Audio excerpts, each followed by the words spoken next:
YCP అధినేత Jaganmohan Reddy Tadepalli palace నుంచి వైసీపీలో ఉన్నటువంటి యలహంక ప్యాలెస్కి షిఫ్ట్ అయిన తర్వాత జగన్మోహన్ రెడ్డికి ఏ రకంగా కలిసి రావడం లేదా? జగన్మోహన్ రెడ్డికి అలాగే యలహంక ప్యాలెస్కి వాస్తు దోషం పట్టుకుందా?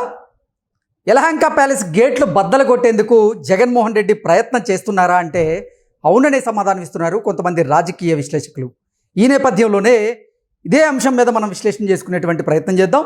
ప్రస్తుతం మనతో పాటు ఉన్నారు తెలుగుదేశం పార్టీ అధికార ప్రతినిధి, తెలుగుదేశం పార్టీ సీనియర్ నాయకురాలు సూర్యదేవర లత గారు మనతో ఉన్నారు. ఆవిడతో మాట్లాడదాం. లత గారు నమస్తే అండి. నమస్తే.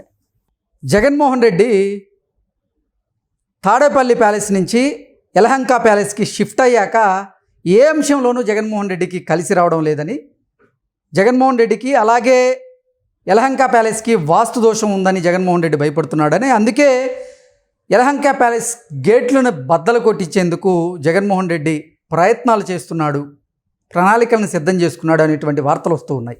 ఏంటి నిజంగా వాస్తు దోషం మీద జగన్మోహన్ రెడ్డి భయపడుతున్నాడా? యలహంక ప్యాలెస్ గేట్లు బద్దలు కొట్టించబోతున్నాడా అంటే ఏం చెప్తారు? వాస్తు దోషం అలా పక్కన ఉంచితే బుద్ధి మంచిగా ఉంటే అన్నీ మంచిగానే నడుస్తాయి. సో సొంత చెల్లిని తల్లిని ఏడిపించినాడికి ఇంకా ఏం మంచిగా ఉంటుంది చెప్పండి? ఒక తల్లిని కూడా కానివ్వండి, ఒక తల్లిని తను దగ్గరలో అంటే తన చేత పెట్టుకొని పార్టీలోనే ఒక బహిరంగ మీటింగ్ పెట్టించి వాళ్ళతోనే రాజీనామా చేయించిన వ్యక్తితో అంటే ఆ రోజు ఆవిడ ఎంత బాధపడి ఉంటుంది? నీ పార్టీ ఇప్పుడే భూస్థాపితం అయిపోవాలని ఆవిడ మనసులో ఖచ్చితంగా అనుకొని ఉంటుంది. ఆ రోజే ఆవిడ అనుకొని ఉండొచ్చు. అంటే ఇంకా చెల్లి ఏ రకంగా ఆవిడ ఆ కుటుంబంలో ఒక వ్యక్తిగా భావించి సొంత అన్న రేపు పొద్దున ఆయన సీఎం అయితే తన భవిష్యత్తు ఏదో బాగుంటుంది, నన్ను కూడా ఏదైనా ఒక ఎంపీఓ మినిస్టరో చేస్తాడని ఆశపడిందేమో. సరే తన పాదయాత్ర చేసింది. అలాంటప్పుడు వాళ్ళని తీసి పక్కన పడేశాడు. వాళ్ళని సీఎం అయిన తర్వాత వాళ్ళని పక్కన పడేశాడు. ఇంకా మహిళలని, అమరావతి మహిళలు అవ్వచ్చు, అపోజిషన్ పార్టీ అధ్యక్షుడు ఆయన ఆ రోజు అపోజిషన్ పార్టీ అంటే నారా చంద్రబాబు నాయుడు గారు, ఇప్పుడు అధికార పార్టీలో ఉన్నాం కాబట్టి ఆ నారా చంద్రబాబు నాయుడు గారు సతీమణిని కూడా అసెంబ్లీలో అలా మాట్లాడించాడు కదా, అసెంబ్లీలో లేని వ్యక్తుల గురించి మాట్లాడించాడు కదా.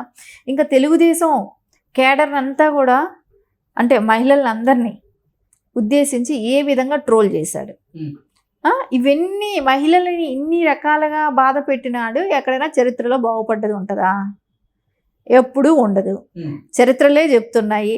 నువ్వు ఈరోజు ఈ గేటు పగలగొట్టి ఆ పక్క పెట్టినా, ఆ పక్క గేటు పగలగొట్టి ఈ పక్క పెట్టినా, ఈ గేటు ముందుకు పెంచుకున్నా వెనక పెంచినా ఏం చేసినా అది అయితే ఎప్పటికీ కూడా అది పోదు. ఓకే. ఎందుకంటే అంటే నువ్వు ఎవరైతే నీ బాగు కోరిన నీ తల్లి చెల్లికే నువ్వు అన్యాయం చేసావు. నీ కోసం నిన్ను నమ్మి ఎవరైతే ఓట్లు వేసారో ఆ మహిళ అంటే అక్కడ కాంగ్రెస్ ఆ రోజు వైసీపీ గెలిచింది కదా. ఏదైతే మంగళగిరే కావచ్చు, వాళ్ళు ధర్నాలు చేసిన సరౌండింగ్స్ అంతా కూడా వైసీపీ నియోజకవర్గాలే. అంటే అసలు మొన్న జరిగినటువంటి సార్వత్రిక ఎన్నికల్లో వైఎస్ఆర్సీపీ ఘోర పరాజయాన్ని చవిచూడడానికి, అధికారాన్ని కోల్పోవడానికి కారణం కూడా ఈ వాస్తు దోషాలయని జగన్మోహన్ రెడ్డి నమ్ముతున్నాడని, దానికి తోడు ఇప్పుడు వైఎస్ఆర్సీపీలో ఉన్నటువంటి కొంతమంది ముఖ్య నేతలు కూడా వైసీపీని వదిలి వారు ఇతర పార్టీల్లో చేరేందుకు సిద్ధమవుతున్నటువంటి నేపథ్యంలో ఇదంతా వాస్తు దోషం వల్లే జరిగింది అనేది జగన్మోహన్ రెడ్డి బలంగా నమ్ముతున్నాడని, అందుకే యలహంక ప్యాలెస్లో ఉన్నటువంటి ఆ గేటుని బద్దలు కొట్టించి వాస్తు ప్రకారంగా అక్కడ ఆ ప్యాలెస్ని సెట్ చేసేలాగా జగన్మోహన్ రెడ్డి కొన్ని ప్రణాళికలను సిద్ధం చేస్తున్నాడు అనేటువంటి వార్తలు తెర మీదకి వస్తూ ఉన్నాయి. ఏంటి కారణం ఏంటి? ఇప్పుడు ఆ ప్యాలెస్లో దగ్గర నుంచి అంటే గతంలో మనం తీసుకుంటే హైదరాబాద్ నుంచి రాజకీయాలు వెళ్తూ ఉండేవాడు, వస్తూ ఉండేవాడు. ఇక్కడ హైదరాబాద్లోనే ఉండేవాడు. హైదరాబాద్ లోటస్ పాండ్ నుంచి గతంలో అంటే 2014లో ఓడిపోయిన తర్వాత ఇక్కడి నుంచే ఆయన కొన్ని కార్యకలాపాలు సాగించేవాడు. అంతే కదా. 2014 నుంచి ఆయన ఇక్కడి నుంచే వెళ్ళేవాడు, వచ్చేవాడు. లోటస్ పాండ్ వేదికగా చేసుకొని ఉన్నవాడు. సరే ఇప్పుడు ఆ లోటస్ పాండ్ కూడా చెరువుని కబ్జా చేసి కట్టారనే ఒక ఇది ఉంది. రేపు పొద్దున హైడ్రో వస్తే అది కొట్టేసే అవకాశాలు కూడా ఉన్నాయి. అందుకోసం ఇక్కడికి రావట్లేదా? ఇప్పుడు అందుకని అక్కడే ఉందామో అనే బెంగళూరులోనే ఉండిపోవచ్చు అని అనుకున్నాడా? ఇంకోటి బెంగళూరులో ఉండటానికి కూడా రీజన్ ఉంది. ఇప్పుడు తెలంగాణలో ఉంటే అన్ని విషయాలు కూడా ఆయన ఎవరు కలుస్తున్నారు, ఆయన ఏం చేస్తున్నాడు, ఇవన్నీ బయట వస్తాయి. ఎందుకంటే ఇక్కడ మీడియా కానివ్వండి, ఇవన్నీ కూడా రెండు తెలుగు రాష్ట్రాలకి సంబంధించిన మీడియాస్ అన్నీ కూడా ఇక్కడ ఉంటాయి కాబట్టి హైదరాబాద్లో. సో అందుకని ఆయన ఇక్కడ ఎంచుకోవట్లేదు. ఎందుకంటే ఆయనకి అక్కడ కాంగ్రెస్లో ఆయనకి సత్సంబంధాలు ఉన్న వాళ్ళు ఉన్నారు. డికే శివకుమార్ గారు కానివ్వండి, ఇట్లాంటి వాళ్ళు ఫ్రెండ్స్ కాబట్టి అక్కడైతే ఆయనకి ఏదైనా చెల్లుబాటు అవుతుంది. సో ఇక్కడ అంత ఫెసిలిటీ లేదు కాబట్టి ఆయన అక్కడ మనం చూసాం ఓడిపోయిన దగ్గర నుంచి కూడా ఆయన తాడేపల్లి నుంచి బెంగళూరు వెళ్ళటమే చూస్తున్నాం మనం. ఆయన ఇప్పటి వరకు కూడా తెలంగాణలో లోటస్ పండ్కి రాలేదు. సో అంటే ఆయన రాజకీయం ఇప్పుడు అక్కడి నుంచే స్టార్ట్ చేయాలి, మళ్ళీ మనం బెంగళూరు వేదికగా చేసుకొని రావాలనేది ఆయన ప్లాన్ చేస్తున్నట్టే కనపడుతుంది. సో అక్కడ వాస్తు ప్రాబ్లమా అని అంటానికేమో వాస్తులు యాక్చువల్లీ వాళ్ళు క్రిస్టియన్స్, సో వాళ్ళు వాస్తు అనేది ఉండదు.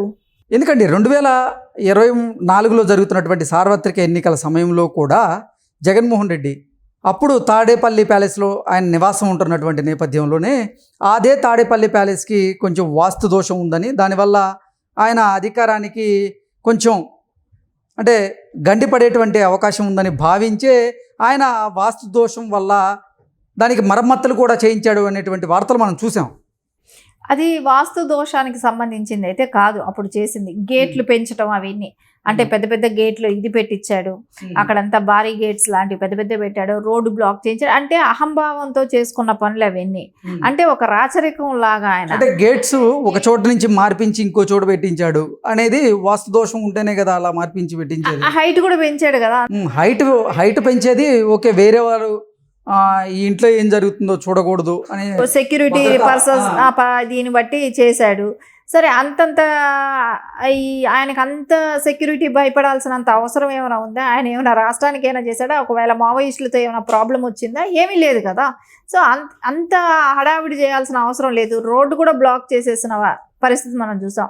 ఇవంతా ఏం లేదు, ఆయన హైట్స్ పెంచుకోవటం, గేట్ లాంటి ఇంకొంచెం ముందుకు వస్తే కబ్జా చేయటము, ఇట్లాంటివి ఏదైనా చేస్తాడేమో కానీ ఆయనకి వాస్తు దోషానికి కాదు. ఆయన సెక్యూరిటీ రీజన్ కోసం హైట్లు పెంచుకుంటాడు, గేటు ఇంకొంచెం ఒక 4 అడుగులు. యలహంక ప్యాలెస్ కి వాస్తు దోషం లేదని జగన్మోహన్ రెడ్డి భావిస్తున్నాడా? అయితే మీరు చెప్పినట్లుగా అసలు వాస్తునే జగన్మోహన్ రెడ్డి నమ్మడంటారా? వాస్తును ఇప్పుడు మనం హిందూ ధర్మ ప్రకారం చూసుకుంటే వాస్తు ఇవన్నీ ఉంటాయి. వాళ్ళు హిందూ ధర్మాన్ని పాటించరు కదా. పాటించిన వాళ్ళకి వాస్తు ఎక్కడ వాళ్ళకి వర్తిస్తుంది? మీరు ఒకసారి చెప్పండి. ఒకసారి తీర్థం తీసుకుంటేనే తుడిచేసే వాళ్ళు వాళ్ళకి వాస్తు ఎలా వర్తిస్తుంది?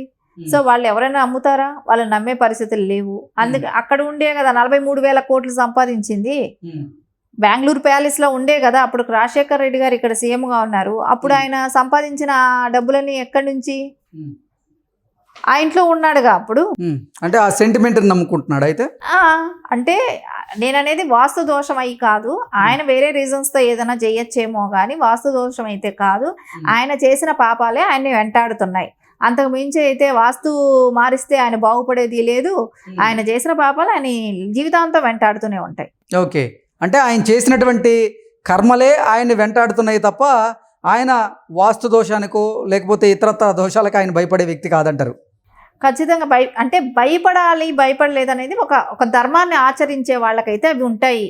ఆయన ఈ హిందూ ధర్మాన్ని ఆచరించడు. సో వాస్తు ఆయనకి తెలియదు, పనికిరాదు కూడా.